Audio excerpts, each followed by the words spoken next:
తమిళనాడు జంట హత్యల కేసులో సంచలనం నెలకొంది. మాజీ ఎమ్మెల్యే పిన్నెల్లి రామకృష్ణారెడ్డికి సుప్రీంకోర్టు షాక్ ఇచ్చింది. పిన్నెల్లి సోదరుల మధ్య వాళ్ళకి ఇచ్చినటువంటి మధ్యంతర బెయిల్ ని కూడా రద్దు చేసింది సుప్రీంకోర్టు. ఇక పిన్నెల్లి సోదరులు దాఖలు చేసినటువంటి 2 పిటిషన్లని కూడా కొట్టిపారేసింది ధర్మాసనం. ముందస్తు బెయిల్ కి అసలు అర్హతే లేదని చెప్పారు జస్టిస్ సందీప్ మెహతా. సరెండర్ అయ్యేందుకు సమయం కావాలన్నట్టు పిన్నెల్లి తరపున లాయర్ వాదించడం జరిగింది. అయితే 2 వారాల సమయాన్ని కేటాయించింది సుప్రీంకోర్టు. సో పిన్నెల్లికి సంబంధించి జంట హత్యల కేసులో మరోసారి ఆయనకు వచ్చినటువంటి ఆ బెయిల్ని కూడా రద్దు చేశారు. సో పిన్నెల్లి రామకృష్ణారెడ్డి ఆయన సోదరుడు ఇద్దరికి కూడా మళ్ళీ బెయిల్ రద్దు అయిపోయింది. సో 2 వారాల్లో మళ్ళీ వచ్చి పోలీస్ స్టేషన్ సరెండర్ కావాల్సింది. సో సుప్రీంకోర్టు డైరెక్ట్గా డిక్లేర్ చేసిన నేపథ్యంలో ఇక అవకాశం లేకుండా పోయింది. పిన్నెల్లి మళ్ళీ జైలుకు వెళ్లాల్సిందే. మా ప్రతినిధి సాయి ఉన్నారు సిద్ధంగా. సాయి, సో పిన్నెల్లి మళ్ళీ జైలుకు వెళ్లాల్సిందేనా? జంట హత్యల కేసులో ఇప్పుడు బెయిల్ రద్దయింది. సో మధ్యంతర బెయిల్ రద్దు చేసి సుప్రీంకోర్టు నిర్ణయం తీసుకుంది. 2 వారాల సమయం ఇచ్చింది. ఇక నో ఆప్షన్, ఎక్కడికి వెళ్ళడానికి కూడా వీల్లేదు.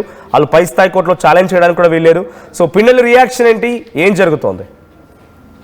రోజు జవిశెట్టి సోదరులకు సంబంధించినటువంటి జంట హత్యల కేసులో పిన్నెల్లి రామకృష్ణారెడ్డి, పిన్నెల్లి వెంకటరామరెడ్డికి సంబంధించి ఇప్పటి వరకు సుప్రీంకోర్టు ఇచ్చినటువంటి ముందస్తు బెయిల్ నేపథ్యంలో వాళ్ళ విచారణ మాత్రం కొనసాగుతుంది. వాళ్ళని అయితే ఇప్పటి వరకు అరెస్ట్ చేసినటువంటి పరిస్థితి లేదు. అయితే లాస్ట్ టైము వీళ్ళు విచారణకు వచ్చిన సమయంలోనే సుప్రీంకోర్టు ఇచ్చినటువంటి సమయం అయిపోయినప్పటికీ దానికి సంబంధించిన దానిపైన విచారణ జరుగుతున్నటువంటి నేపథ్యంలో పోలీసులు అయితే ఓన్లీ విచారణ చేపట్టి పంపించి వేయడం జరిగింది. అయితే ఈ రోజు సుప్రీంకోర్టు క్లియర్ గా ఈ కేసుకు సంబంధించినటువంటి అంశంలో పిన్నెల్లి సోదరులు ఇద్దరికి బెయిల్ రద్దు చేస్తూ కూడా కీలకంగా నిర్ణయం ప్రకటించడం జరిగింది. దాంతో పాటు 2 వారాల్లోపు పోలీసుల ముందు కూడా లొంగిపోవాలనే విధంగా కూడా కీలకంగా ఆదేశం ఇవ్వడం జరిగింది. అయితే సుప్రీంకోర్టే ఇలాంటి ఆదేశాలు ఇవ్వడంతో తప్పకుండా పిన్నెల్లి సోదరులు ఇద్దరు కూడా మార్చర్ల పోలీసుల ముందు ఈ కేసుకు సంబంధించినటువంటి అంశంలో లొంగిపోవాలనే విధంగా కూడా తెలుస్తుంది.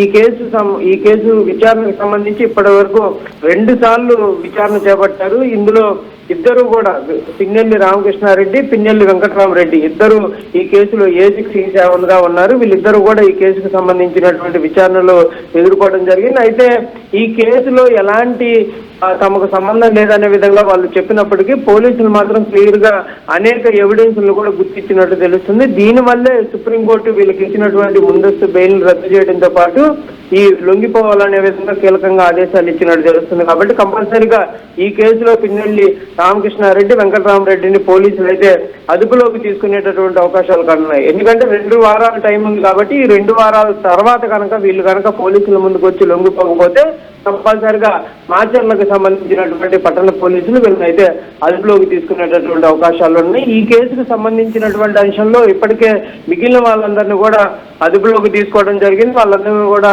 అరెస్ట్ చేసి రిమాండ్ కూడా చేశారు పోలీసులు. మొత్తంగా ఈ కేసుకు సంబంధించినటువంటి అంశంలో మొత్తం 9 మందికి సంబంధించినటువంటి వాళ్ళకి సంబంధించి కూడా కేసులు నమోదు చేయడం జరిగింది.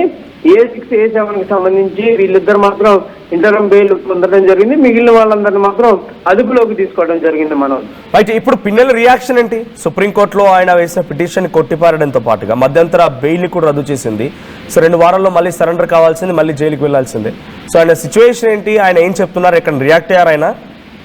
అంటే ఇప్పటి వరకు అయితే బెయిల్ కు సంబంధించినటువంటి అంశాలపైన ఎక్కడా మాట్లాడలేదు. కానీ కేసుకు సంబంధించినటువంటి అంశాల్లో మాత్రం గతంలో పోలీసులు విచారణలో కానీ లేకపోతే మీడియాతో మాట్లాడేటటువంటి సమయంలో కానీ తమకు ఎలాంటి సంబంధం లేదని కావాలని చెప్పి మార్చర్లకు సంబంధించినటువంటి ఎమ్మెల్యే అక్రమంగా తమని ఈ కేసులో ఇరికిచ్చేటటువంటి ప్రయత్నం చేయడం జరిగింది అనే విధంగా కూడా చెప్పడం జరిగింది. రాజకీయ కక్ష తప్ప ఈ కేసుకు సంబంధించి ఎలాంటి సంబంధం తమకు లేదనే విధంగా కూడా పిన్నెల్లి సోదరులు అయితే గతంలో వివరణ ఇచ్చారు. అయితే వెంకటరామరెడ్డి ఎక్కడా మాట్లాడలేదు. కానీ రామకృష్ణారెడ్డి మాత్రం దీనికి సంబంధించిన దానిపైన గతంలో స్పందించాడు. ఇప్పుడు ఈ బెయిల్ రద్దుకు సంబంధించినటువంటి అంశంలో ఇంకా వాళ్ళు ఎక్కడ స్పందించినటువంటి పరిస్థితి లేదు. కాకపోతే వైఎస్ఆర్సీపీ పార్టీకి సంబంధించినటువంటి నేతలతో మాట్లాడితే మాత్రం వాళ్ళు మళ్ళీ అప్పీల్కి వెళ్ళేటటువంటి అవకాశాలు ఉంటాయి అనే విధంగా చెప్తున్నారు. అంటే ఇచ్చినటువంటి ఆర్డర్ని డివిజన్ బెంచ్కి కానీ లేకపోతే వేరే విధంగా అప్పీల్కి వెళ్తాము అనే విధంగా వాళ్ళు చెప్తున్నటువంటి పరిస్థితులు ఉన్నాయి. ఒకటే అంశాన్ని అయితే వాళ్ళు మాత్రం చెప్తున్నారు, మాకు ఎలాంటి సంబంధం లేదు, కావాలని చెప్పి మా నాయకుల్ని ఇరికిచ్చేటటువంటి ప్రయత్నం చేస్తున్నారంటే విధంగా మాత్రం చెప్తున్నటువంటి పరిస్థితుల్లో.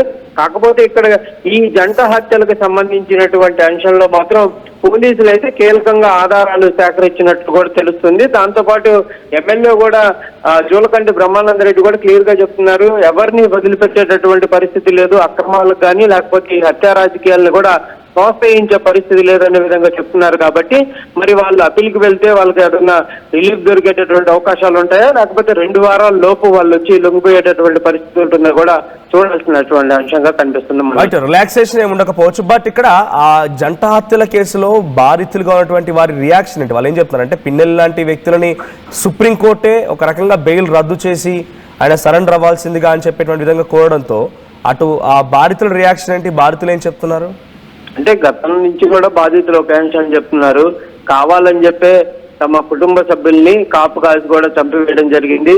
అసలు ఎలాంటి రాజకీయ కోణాలు లేకుండా జరుగుతున్నటువంటి పరిణామంలో కావాలని చెప్పి 2 వ్యక్తుల్ని అతి దారుణంగా కూడా వేట కొడవలతో చంపారు.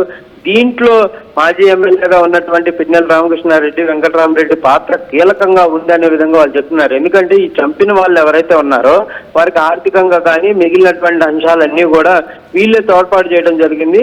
ఒక చిన్న కారణం, ఆ ఊర్లో ఉన్నటువంటి పదవులకు సంబంధించినటువంటి అంశంలో సహకరించట్లేదు అనే విధంగానే మా కుటుంబ సభ్యుల పైన దాడి చేసి చంపేశారనే విధంగా కూడా ఎవరైతే జవిశెట్టి సోదరులకు సంబంధించినటువంటి కుటుంబ సభ్యులు కూడా చెప్పడం జరిగింది. కంపల్సరిగా ఈ కేసులో ఎవరుంటే వాళ్ళందరూ కూడా శిక్ష పడాలనే విధంగా వాళ్ళు కోరుతున్నారు.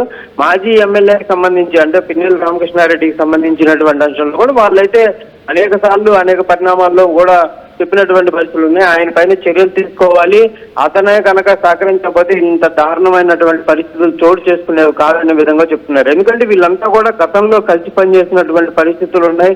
కానీ ఒక్క రాజకీయపరమైనటువంటి ఒక చిన్న పదవి కోసం మా పైన ఈ విధంగా చేయటం ఏంటనే విధంగా కూడా వాళ్ళు ప్రశ్నిస్తున్నారు. కంపల్సరిగా శిక్ష పడాలనే విధంగా కూడా కోరుతున్నటువంటి పరిస్థితులు కనిపిస్తున్నాయి. Manoj. Right, thank you Sai. So Palnadu జిల్లాకు సంబంధించిన దగ్గర ఒక జంట హత్యల కేసులో పిన్నెల్లి రామకృష్ణారెడ్డి ముందస్తు అంటే ఆయన అరెస్ట్ చేయకుండా ముందస్తు బెయిల్ పిటిషన్ దాఖలు చేశారు హైకోర్టులో. ఆ తర్వాత సుప్రీంకోర్టుకు వెళ్లారు. అటు ముందస్తు బెయిల్ పిటిషన్ని రద్దు చేయడంతో పాటుగా వారికి వచ్చినటువంటి పిటిషన్ కొట్టిపాడేయడం, తర్వాత సరెండర్ కావాలని కూడా కోరడం. 2 వారాలు గడివిచ్చింది. ఆ తర్వాత పోలీస్ స్టేషన్ సరెండర్ కావాల్సిందే. అది మే 2025 పల్నాడు జిల్లా వెల్దండి మండలం దగ్గరలోని ఒక బోధులవీడు సమీపంగా ఒక 2 టీడీపీకి సంబంధించినటువంటి కార్యకర్తల్ని వెంటాడి వేట కొడవలతో చాలా దారుణంగా హతమార్చారు. అయితే దాంట్లో అప్పుడు నమోదైనటువంటి కేసులో ఇటు పిన్నెల్లి సోదరులు A6 మరియు A7గా ఉన్నారు. అయితే వారు మమ్మల్ని అరెస్ట్ చేయకుండా రక్షణ కల్పించమని న్యాయస్థానాన్ని ఆశ్రయిస్తే న్యాయస్థానంలో మాత్రం సరెండర్ కావాలని చెప్పి సుప్రీంకోర్టు తీర్పునిచ్చింది.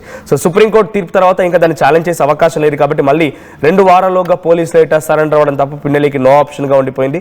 సో ప్రస్తుతానికి పిన్నెల్ని మళ్ళీ అరెస్ట్ కాబోతున్నారు. జైలుకి తరలిస్తారా, ఏం చేయాలో చూడాల్సిన అవసరం అవుతుంది. ప్రస్తుతానికైతే 2 వారాల గడువు అయితే ఉంది ఆయనకి. 2 వారాల్లో ఆయన మరి ఇంకేదైనా లీగల్గా ప్రొసీడ్ అవుతారా, ఇంకేదైనా ఛాలెంజ్ చేస్తారా చూడాలి. సో సరెండర్ కమ్మని చెప్పి సుప్రీంకోర్టు చెప్పింది. మరి పిన్నెల్లి రియాక్షన్ ఏంటో చూడాలి.